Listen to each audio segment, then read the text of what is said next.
everyone, and welcome to Arcview Access Hopping Fences. I'm Sarah Falvo, Managing Director of Business Development at Arcview Consulting, and today we're here to talk about state expansion. As new markets open up, consumers are already clamoring for popular cannabis brands from established markets, and savvy companies have set their sights on building brand awareness outside their respective territories. Goals are one thing. What does it actually take to bring your ideas to a new marketplace? Something most CPG companies don't tend to worry about until going global.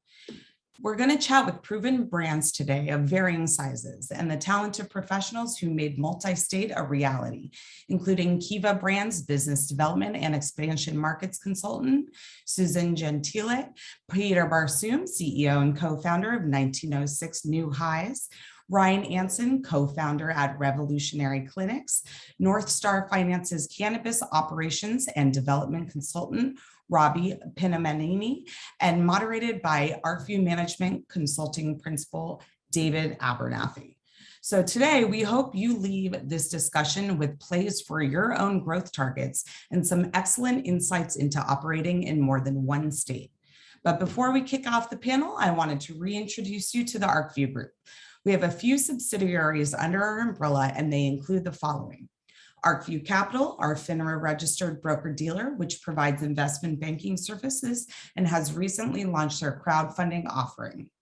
Arcview Ventures, our principal investing group and operator of the Arcview Collective Fund, a member-managed venture capital fund with 78 active limited partner members. It's a committed capital fund, but unique in that its members make the investment decisions. Arcview Consulting, which I am a part of, and we work with various organizations from startups to multi-billion-dollar companies on strategic initiatives, license applications, state expansion plans, which is very topical for today, valuations, and amongst other projects. If you're interested in chatting further, please reach out to me at sarahfalvo@arcviewconsulting.com. And recently we announced Arcview Events and Experiences, our joint venture with McVeigh Global Meeting and Events to relaunch and create scale for our in-person event business, manage our digital programming, and help operate our Women's Inclusion Network, which provides a platform for women in the industry to network, collaborate, and support each other's participation in the industry.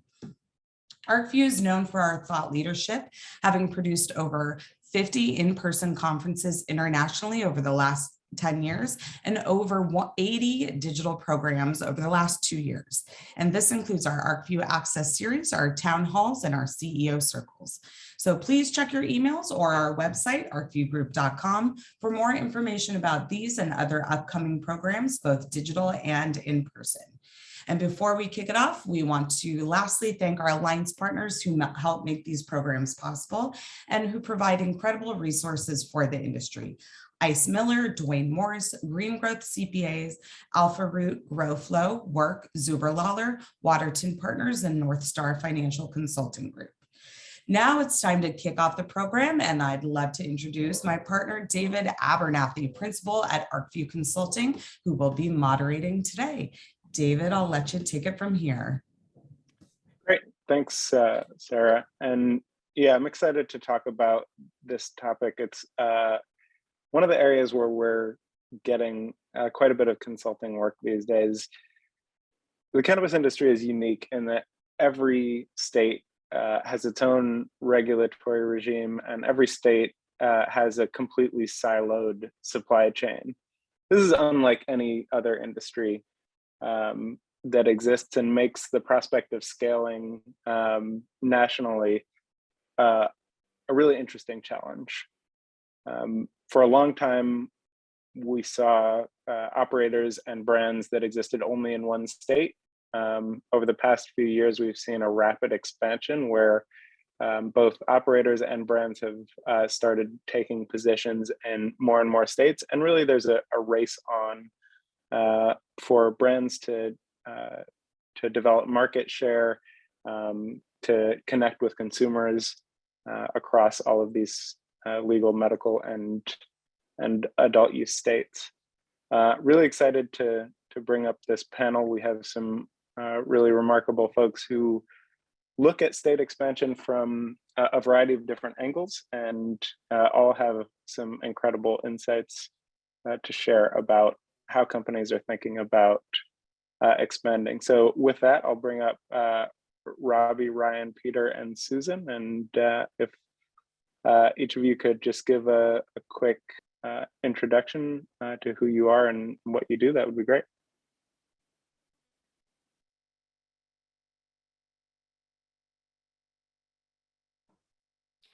Go ahead, Susan. I'll start. I'm Susan Gentile. I work with Kiva as a consultant, helping them with business expansion and bringing the brand to markets outside of California. So Kiva is 11 years old. It's the largest edible company in California, and currently in 10 states in the US, and proud to say that we just launched this week in Canada. And we're not done. We have 3 more states that we're looking to enter in 2022. And then we'll see what's in store for the company after 2023. Excellent. Ryan? Thank you. Good to be here. My name's Ryan Anson. I'm a co-founder of Revolutionary Clinics and head of strategy there. More of my time is spent in private equity in and outside of cannabis. And so excited and looking forward to fielding questions on bringing brands like Kiva into Massachusetts, which is a really fascinating process and project and partnership, and many others like it, as well as folks that are single state or early stage going into other states around the country. As an investor and an advisor, I've looked at a lot of those deals and participated in a lot as well. Excellent. Robbie? Hi, I'm Robbie Pinamaneni. I'm with North Star Financial Consulting Group. I'm an operations and development consultant. North Star Financial offers CFO, finance, tax, and accounting services on a fractional basis to cannabis companies in every state that cannabis is legal. In connection with those services, we also offer to a select key group of clients certain operations and development and scaling and licensing work as well. Excellent. And Peter? Hi, I'm Peter Barsoom. I'm the co-founder and the CEO of 1906. 1906 is an edibles company started in Colorado in 2017. We are now in 7 markets, expanding to 12 markets by this time next year.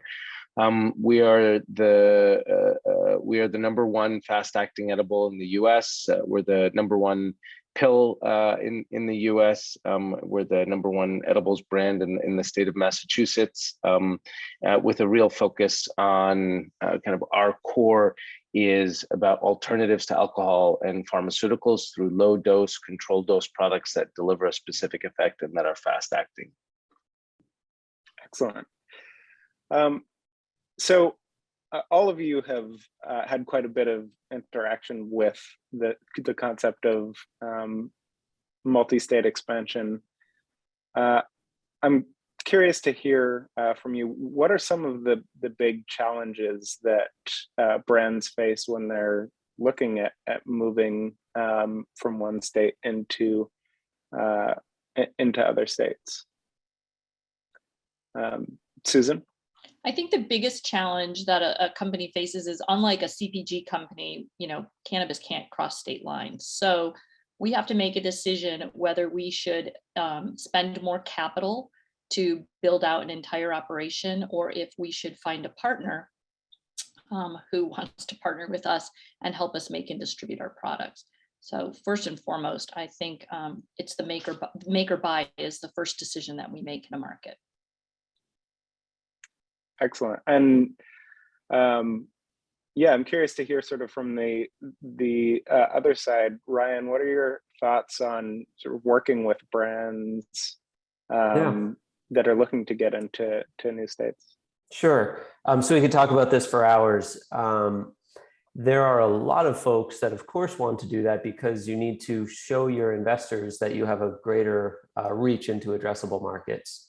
And so there were phases of this industry. We've been investing in the space for 7 years. There were phases where people were flag planting. They were just popping up the right color on their maps that said we're everything, everywhere to everyone. And those strategies, I think, quickly either failed or needed to be toothpaste back in the tube. And so what we've found in the last 2 years with a couple of great partners is that there's really a formula as to what are the qualities or qualifiers of the brand that want to come into a particular state. Is this something that any mom and pop could recreate? I can tell you Peter's capsules certainly cannot be. Kiva's integrity in their product and consistency cannot be easily replicated. The automation and the equipment necessary. You can go through hundreds of thousands of dollars of iterations to get to something that's actually functional. And so if you're trying to do that in too many places at once, and you don't have the right scale and the right team behind you from the mothership on the brand, operators in the state aren't going to fulfill your dreams. It's complicated in the manufacturing. It's complicated in, to Susan's point, the decision to get a license or not. But then I think that a lot of brands don't realize that, or don't remember, because it's common sense, but that a wholesale team that has 300 SKUs that they're trying to sell through, if you're 5 to 10 of those SKUs, you're of course going to be that proportion of their brain share and of their conversation. And no one sells your baby like you will. So having products that deserve to go into other areas, meaning they are differentiated, they're consistent, you can recreate the experience, and understanding that you're not throwing something on a box and expecting it to sell like hotcakes just because it was successful in California or Colorado, or you had some celebrity that gave his or her their likeness. You need to make sure that this is truly owned by people that care about your outcome. And generally that's you. Generally that's sending boots on the ground. So we can get deeper into each of those things, but those are the top line considerations.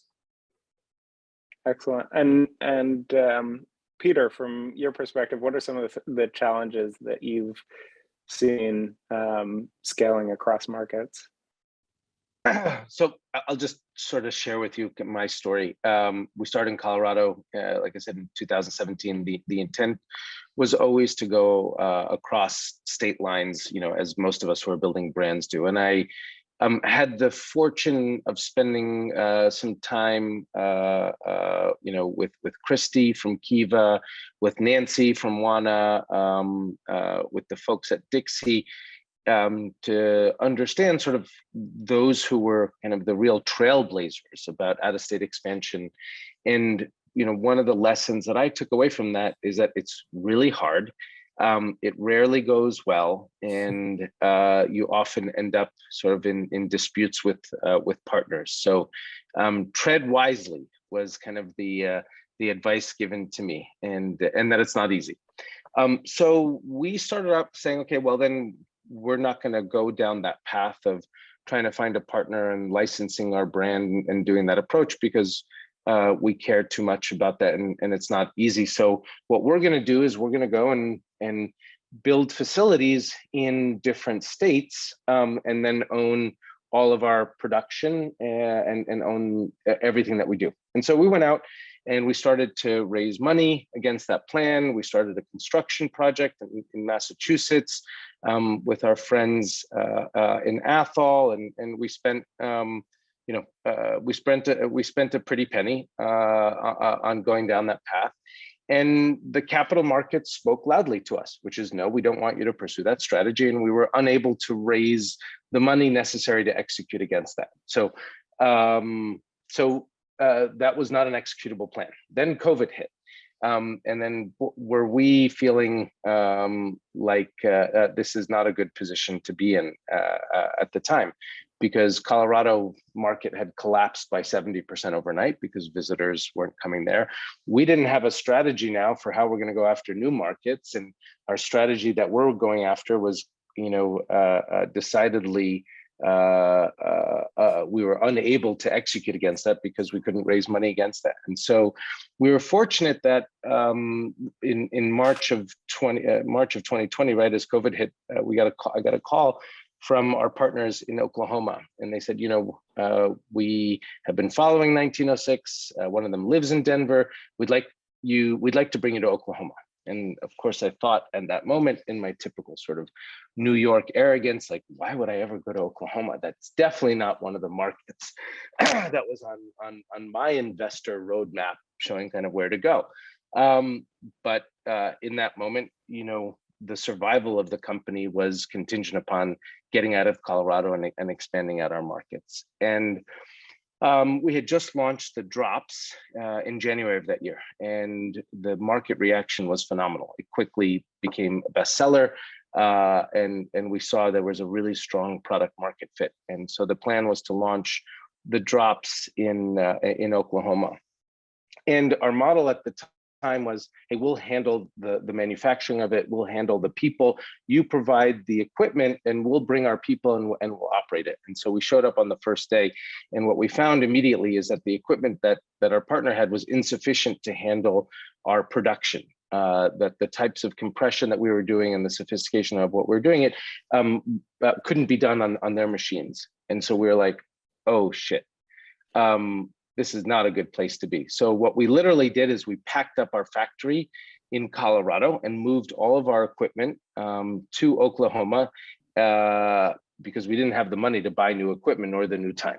And what we found is that we were able to successfully produce in that way. And that was serendipity because frankly, we didn't have the money to do any other option. So we stumbled now upon this model that has been very successful for us, which is where we own manufacturing and we own sales and marketing. And we have 3, soon to be 4 mobile trucks with about $1 million worth of pharmaceutical equipment on each of those trucks that moves from state to state. And we set up shop with our local partners, and we take over about 750 square feet of space. And over the course of about 6 weeks, we'll produce 10 to 15 million tablets or drops. And then our production team leaves and moves on to the next state. And so that always ensures that 1906 products are manufactured on 1906 equipment by 1906 people, and that all of the, at least non-cannabis actives, are 100% consistent, the packaging and everything else like that. And secondly, that we have a sales and marketing team that is responsible for the developing the relationships with the dispensaries and the community outreach to bring people in the door. So our team is badged in every single market that we operate in. So they operate under the same set of rules as an employee does. And what we found is that this model has allowed us, in the span of what will be less than 2 years, to go from just Colorado to 12 markets with far less capital. And then we're capturing, in many cases, the more than 50% of the revenue shares. So unlike licensing deals where, you're getting maybe 10, maybe 15% of the economics, we're capturing north of 50% of the economics. So that's sort of the model that we stumbled on through serendipity. Excellent. Yeah, and I'm going to get back to this topic of sort of serendipitous partnerships in a moment. But Robbie, I'd love to hear your perspective on some of the challenges that you've seen brands face as they work to expand. Sure. I think at the outset, it's do we expand? I think the natural inclination, not only in cannabis, but in every industry is go big or go home. And I think, we saw several years ago when particularly when California went recreational, everyone was trying to do everything. We're a retailer, we're a manufacturer, we're a cultivator, we have brands, we have everything. And a few have risen to the top with that model, but I think we've seen a lot have fallen to the wayside.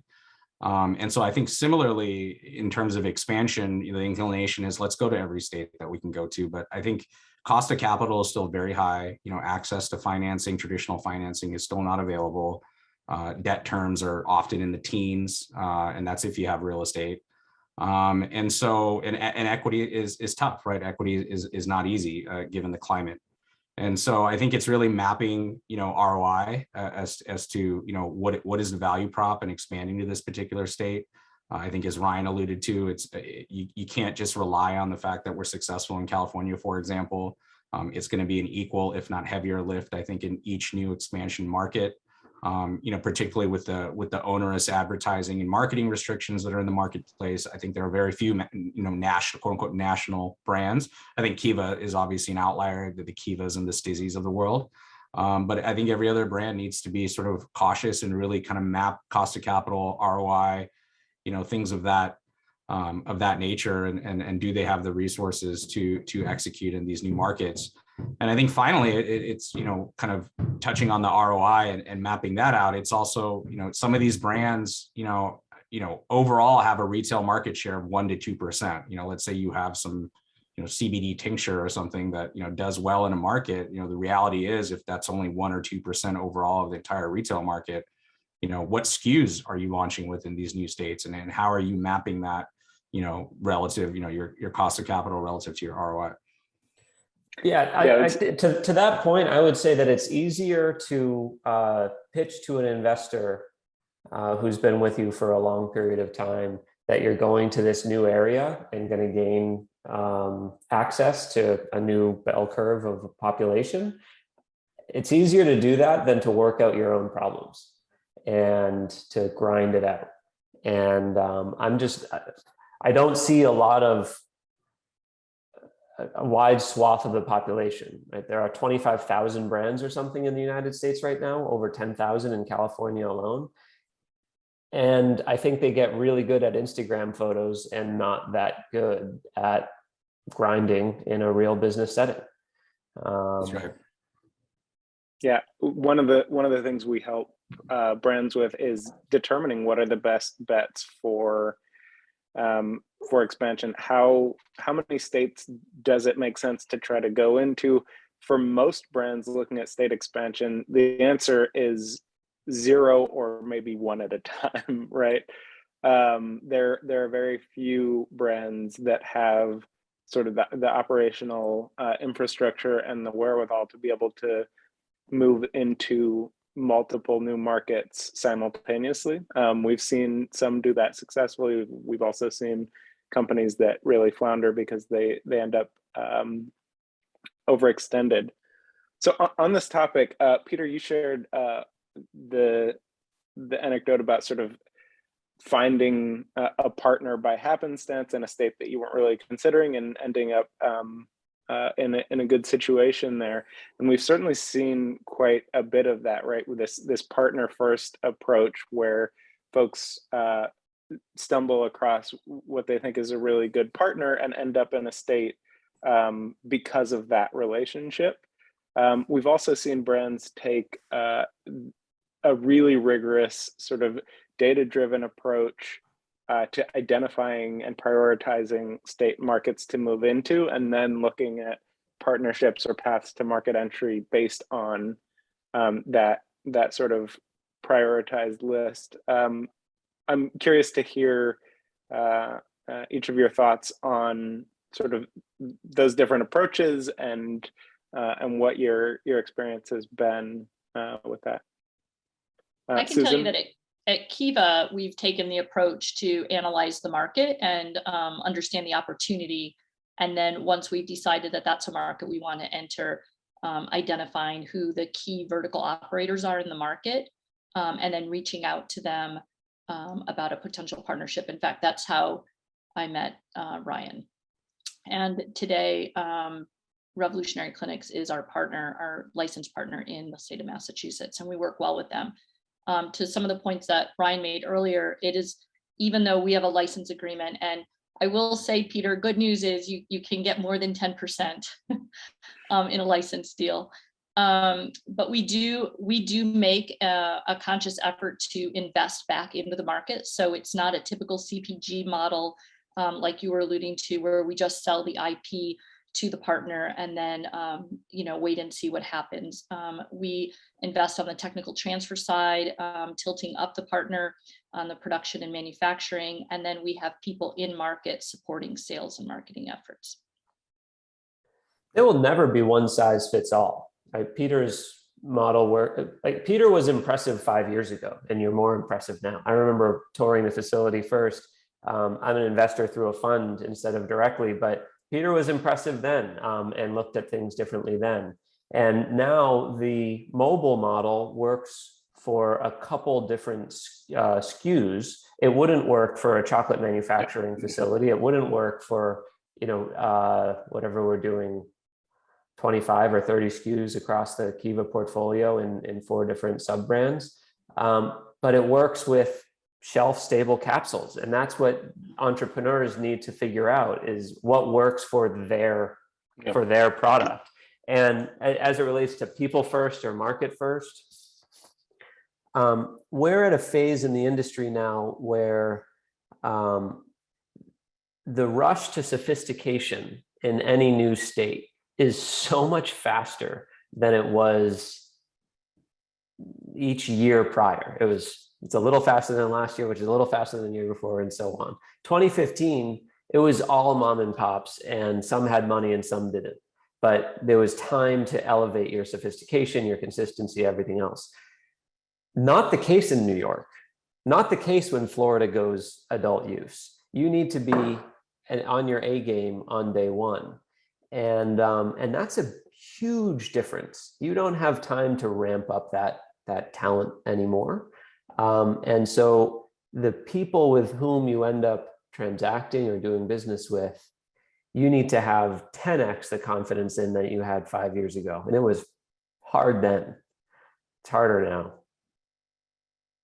Yeah. Well, Brian, thank you for that those generous comments. You're right. Like, our model works because it's a tablet.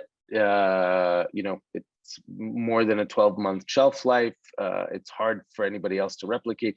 If we were we couldn't do that with our chocolates, right? Which is why we don't do our chocolates outside of Colorado. I think to Ryan's point, it's really important, to figure out sort of what constitutes success also for each brand. And so that helps to identify which market to go after and what kind of structure to go after. Like, take for instance, I was just in Arizona, and the pre-roll brand Jeter launched there, and they've got such a strong following that they had lines outside the door when Jeter dropped.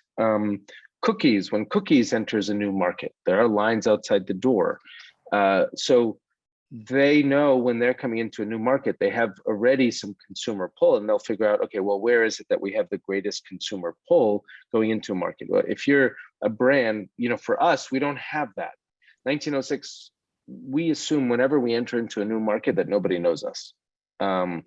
They at least, that they don't know us. And so we look at it as, we've got to build kind of that market and the momentum.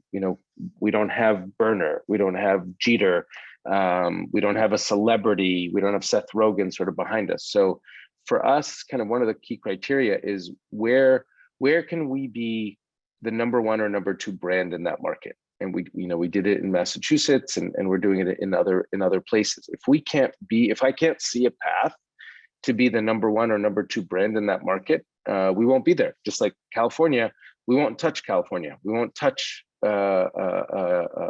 Washington State. We won't touch Oregon.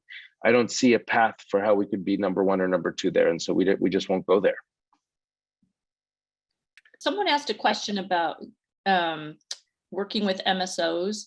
Is it okay if I take a swing at answering that, Dave? Yeah, absolutely. Yeah, so in Illinois, Kiva works with Cresco. We've worked with Cresco since 2015. They're our licensed partner. And if you know Cresco, you know that especially in Illinois, they have 3 winning edible brands. They have Mindy's, they have Good News, and they have The Wonder.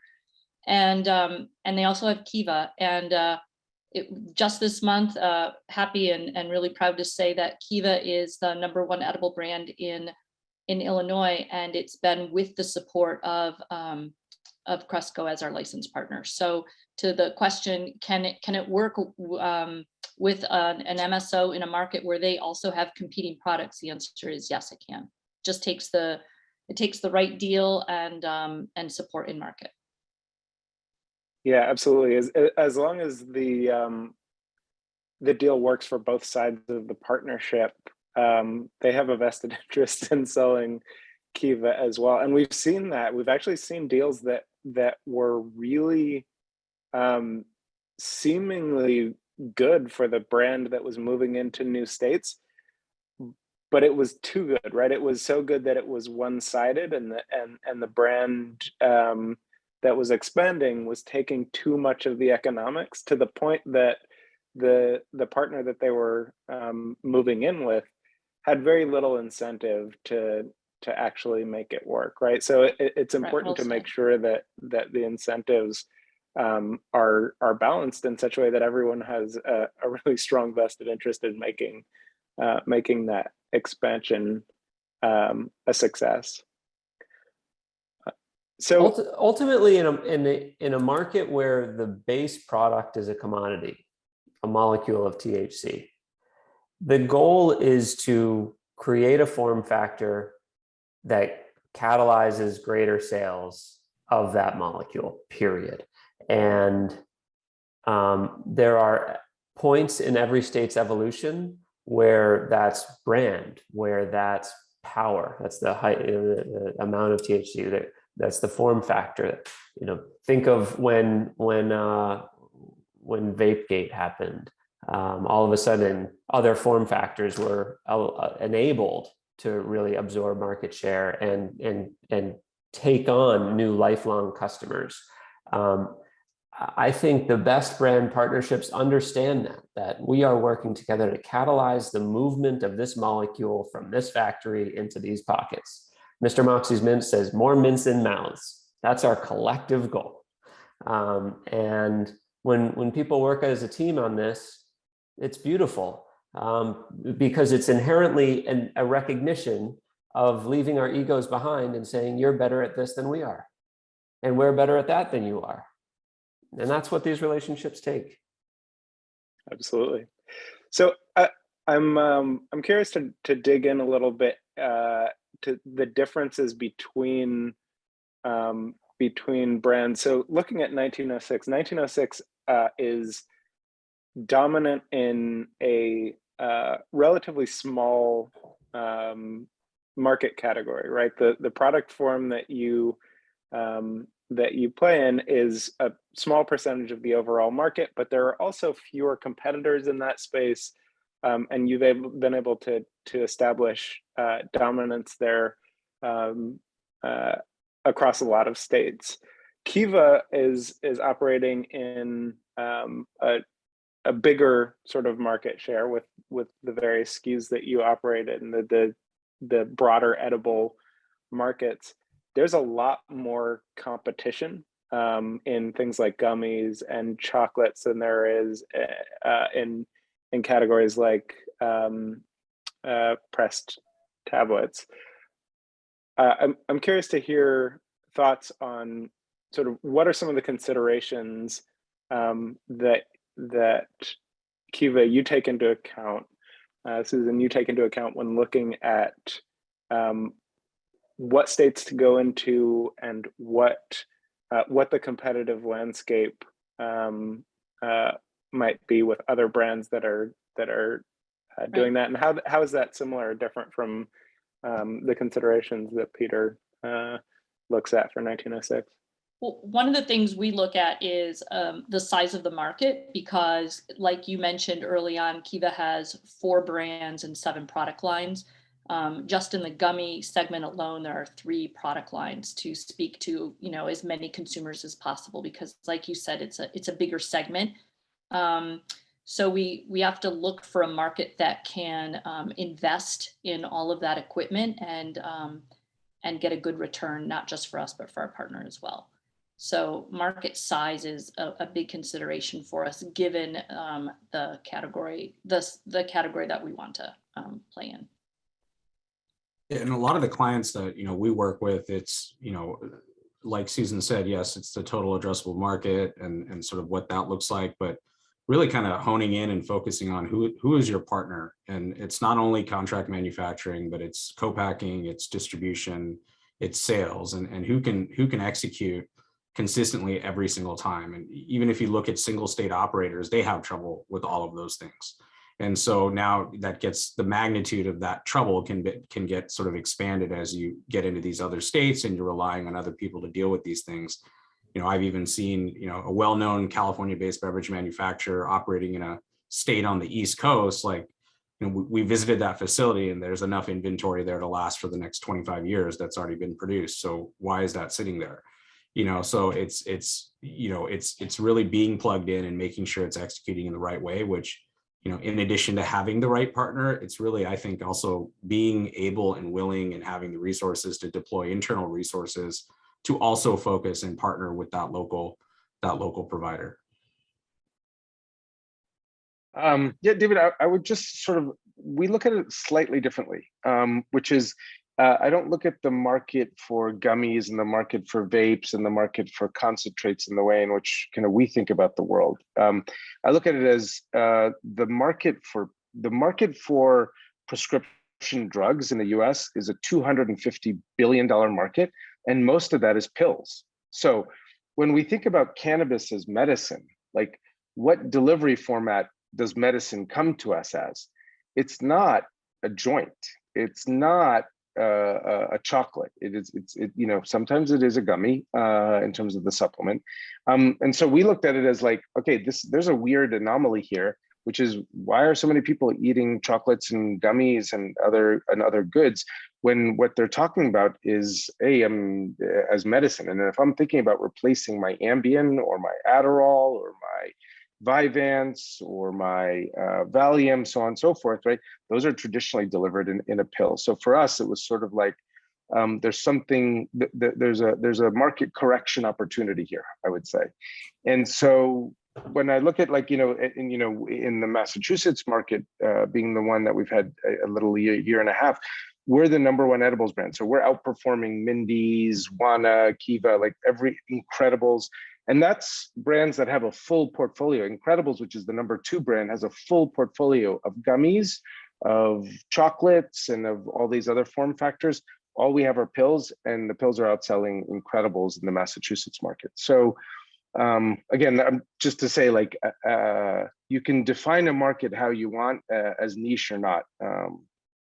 And so, Peter, I think, look, I'm a huge fan of 1906, and I think you guys have had incredible success, almost sort of that of an outlier in many respects.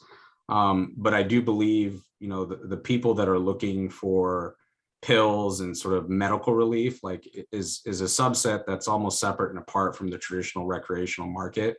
I think if we look at, like, most of retail sales and recreational markets, it is people that are coming to buy gummies and joints and chocolates and things of that nature. And you guys have had incredible success, and I think almost have a special sauce that maybe is not able to be articulated, or maybe proprietary in many respects. But I would agree with what you say, but with sort of a caveat that maybe others that are sort of not as specialized or haven't been able to have the success in the pill market as you guys have, might have certain other considerations. You mentioned Massachusetts, and it's that's a really fascinating state for a variety of reasons. One, because of its proximity to other states, which until very recently did not have adult use cannabis. So there's a healthy sort of contingent of folks coming in from places like New Jersey. But also looking at consumer preferences, one of the things we do a lot for brands is help them understand really nuanced view of consumer preferences, of who their competitors are in a different state market, right? Because the portfolio of brands that exist in every state is dramatically different. What distribution and supply chain looks like in those other states. And Massachusetts in particular has some consumer preferences and product form factor trends that are very different from a lot of other states that that we've observed. And Susan, Kiva's got, as you mentioned, so many different brands and product lines, which are designed in a really sort of in a very well thought out way to appeal to different demographics and different levels of sort of cannabis familiarity. I think Kiva's done a fantastic job of that. How does Kiva think about moving, like which SKUs to launch with in new states? What kinds of considerations do you take into account when deciding which of the products to start with? Excellent question. So while our goal is to launch all the product lines in each state, it's not specifically to launch all the SKUs. And so we work closely with our partner, who we hope and believe has a good understanding of their market about what is selling there. And then we also rely on other analytics like Headset, BDSA to guide us on popular and best-selling SKUs, tastes and flavors. And it's not just tastes and flavors, it's also about terpene blends and ratios, CBD, CBN, CBG ratioed products as well. Excellent. And Ryan, so looking from your perspective, what kinds of deals have you seen with respect to new market entry for brands looking to expand? Can you talk a little bit about the deal structure and a high level look at the economics? Who's responsible for what? Yeah. So you've kind of already heard a range of it on this call, that there are structures where we, the operator, are responsible for all of the CapEx, all of the machinery, all of the OpEx, sales and distribution. I am a strong believer in not doing deals anymore where folks don't have boots on the ground and ownership of their story. Below that, as Peter pointed out, there are myriad different configurations of who's responsible for what under what capital starved or capital hungry scenarios. I remember talking to Peter when he was making the shift to a capital intensive structure before we knew anything about a pandemic, and I was really nervous for him because it's it's a totally different business. And it also, David, depends on the complexity of the SKU and what actually makes it unique. Is it in Cookie's situation, just because Peter brought it up, is it a celebrity backing and a underground countercultural movement? Awesome. That's a different set of needs and a different set of type of CapEx, different set of types of equipment to launch that brand. So if we're talking broadly about brands instead of about edibles, because Peter and Susan are here on that, I think it gets even more complex. So when I think about Cookies, Connected, MedMen now licensing their name in Florida, that type of brand licensing is really complicated. People are dictating shelf space. People are creating all different waterfall mechanisms as to how different elements of that business are paid for. And without spending hours on it, what I can say to the listeners, who I understand are about 70% brands and operators, entrepreneurs, 30% investors, is until you're paying for your own future, focus wins. Focus and excellence will be your greatest risk mitigator. Spreading thinly under any licensing structure, retail licensing, people used to sell SOPs and kind of vertical integration licensing around the country. And now we're here talking about edibles. Like, it was always exciting early days to be very widely spread. And I just think that there are so many variables that can go against you. So refine your terms, try to think about kind of a new movement in legal where everything can occur on one page. And if someone wants to spend $100,000 to make it into legalese, then great. But, you know, this is north of a handshake, but below a 300-page legal document.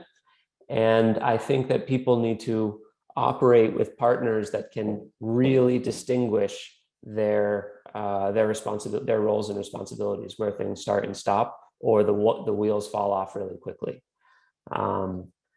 Again, I can talk about each individual deal structure, but to Susan and others' earlier points, it has to be two-sided for all parties to succeed, and it needs to contemplate changes in the industry. If pricing comes down, how does that affect both parties? If a product normalizes, commoditizes, how does that affect both parties? How are you going to work together when there's a supply chain issue on your vanilla coming from wherever it comes from? Those are the questions that I think I would really want to ensure are handled well early on in the structure. Yeah, absolutely. That point about pricing changes and market changes is really important, because a model that works under the current market conditions might break down entirely real if fast. Wholesale pricing drops by 25 or 50%, or if consumer preferences end up changing, or if the competitive landscape changes dramatically, or if more licenses get issued, things like that. Robbie, any thoughts on sort of deal structure and different ways to enter? Yeah, I mean, so markets? At North Star, we have a unique lens. We're the ones often creating the financials. We're in the books every day. We're developing strategy through our fractional CFO services around the financials. So, we're looking at what's highest margin. What are the highest margin products? And then again, kind of going back to like, who are the partners that we can identify through our client network that we're also working with maybe in other states. So a lot of what we do is, we'll have a client in state A that, we're working with, and then we'll have a client in state B that we're working with. And we're able to sort of put those pieces together and really focus on execution and highest margin. The reality is we're seeing a lot of licensing deals. A lot of these brands just, they don't have the resources. Sometimes it just doesn't make sense if they do to deploy the type of funds that are required for the CapEx to do it on your own in states. And I would echo what Ryan said. I think it really does require focus. And I think everyone's got to have skin in the game, because these licensing deals can get very difficult. And I think, we often go back to the cookies model, and we call cookies a celebrity brand. But I think if we go back to the history of cookies, like no one really knew about burner before cookies. So like cookies became very popular. And then I think people started maybe noticing that burner also was a wrapper. But if you look at some of these other quote unquote celebrity endorsed brands, I don't see that level of success. So kind of widespread licensing may work for a cookies company, but I also consider cookies an outlier for a variety of reasons. And frankly, one of the few brands that have a national global presence. I think those are the things that we're primarily looking at from a financial perspective. And then how does that relate to execution? 9 out of 10 celebrity brands will fail because of lack of authenticity. Yep. Period. Hard stop. Yeah. Yep. Yeah. So on that topic of focus, Susan and Peter, can you talk a little bit about how you ensure that there is enough focus in new markets that you're going to? Like, what kinds of personnel do you deploy to new markets? What does that look like from sort of an OpEx perspective? That's Susan. Oh, great. So at Kiva, what we do is on the commercial side, we put people in market. So at least one market manager and a field marketing representative. And after that, adding individuals as the market grows for us. So in some states, we might have 2 or 3 market managers. And then on the ops side, we have a dedicated expansion market operations team, and they're solely responsible only for supporting all of our expansion market teams. Excellent. Yeah. Peter? So our model, as it relates to production, like I said, our team moves into each market and leaves. So typically, we don't have a full-time production operations person in each market because we're handing over, tablets after the end of the run. And so on the ground, sort of full-time is a 3 full-time structure. One person who's responsible for sales. So the way we look at the world is kind of 3 strategies: on the shelf, off the shelf, and in the door. And so we have one person who's responsible for on the shelf, and that's just getting product into dispensaries. And we've been fortunate because dispensaries think of the world in terms of categories. We have our own category as pills, and we rarely have issues getting onto the shelf. So that person's job is not the hardest job. The second role is we will have at least 2 field marketing managers, and their job is to get product off the shelf. And specifically, the way we think about that is the in-store experience. So from the moment you kind of walk into the dispensary or you go to the dispensary website till the time that you walk out, what is that experience like? And so we have a 7-point onboarding program that starts with bud tender sampling, bud tender education, swag, bud tender incentives, consumer promotions, in-store activation, and visual merchandising. And so their job is to execute against that plan. This is the 7 things that you need to do. We know if a store is successful, it's because they've done those 7 things. If a store is not successful, the first question we ask is, have you done, have we executed all 7 pillars of our onboarding program? And typically the answer is no. And so it's not a mystery as to why one store is performing versus another store performing, right?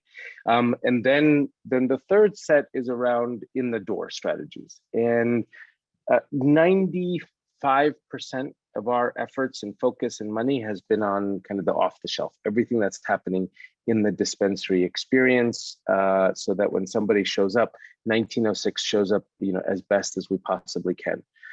We're now just starting, not finally, but we're just starting to be at a place of scale and focus where we can now look at what are our in the door strategies. And I don't know what's going to be successful around that because we haven't done it, and frankly, very few people, other than sort of either celebrities or other than sort of giveaways, real scalable marketing strategies to drive people into a dispensary, and specifically to drive people into a dispensary asking for 1906. I don't know how to do that. We're going to do a bunch of stuff. We're going to make lots of mistakes, and hopefully we find some nuggets of success that we can replicate in a playbook-like model like we do in every market. I would point out that with COVID and e-commerce, the world is shifting beneath our feet anyways. And so in the door means something very different today than it did 2 years ago. That was to and from work, geo-specific, sometimes strain or product specific. Now, depending on the store and the consumer age, pre-ordering can range from 60 to 90%. And so your in-store experience is a completely different sentiment today. I remember Peter pointed out 5 years ago, people put things in cases, people put things on walls. What's going on 3D? Why are we 2D? That was such an elegant way to put that. And people really lack that creativity. But now if you're a store with 90% of orders are originated online, neat. You filled up the 3rd dimension, but we got another one. We're in 4D now. Indeed, just wait till the metaverse gets involved. It's involved. It's involved. We should have all started selling drugs on Second Life years ago. So one of the sort of peculiarities of the cannabis industry that other industries don't have to face is around packaging and labeling requirements. across states. If Doritos wants to sell Cool Ranch Doritos in 50 states, they only need one package, right? They don't have to have a package or a label for California that's different from a package for Nevada. I'm curious to hear your thoughts on, especially with the sort of supply chain challenges that have come along with COVID.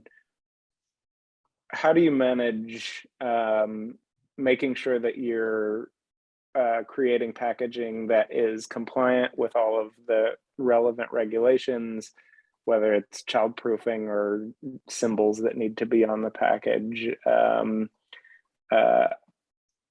What does that look like? Do you do all of your packaging centrally? Are the partners that you're working with responsible for producing the packaging? Can you talk a little bit about that? Yeah, I'll take that. So Kiva packaging is, I think it's beautiful. And each brand's packaging helps tell the brand's story. So it's busy.